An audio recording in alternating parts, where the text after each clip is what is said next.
ఏంటత్తయ్యా? నీ మావయ్య గారికి తెలిసిన రహస్యం ఏదైనా నాకు తెలియకుండా ఉంటుందంటావా?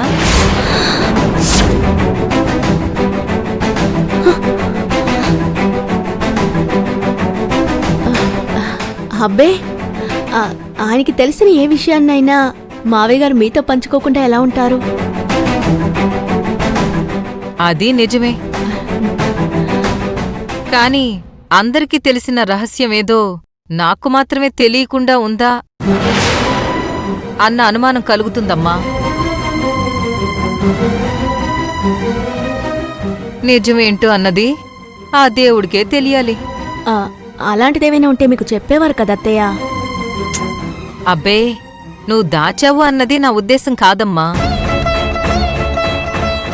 అలాగే అంజలితో ఆయన ప్రేమగా ఉండడంలో కూడా నాకేం అభ్యంతరం లేదు.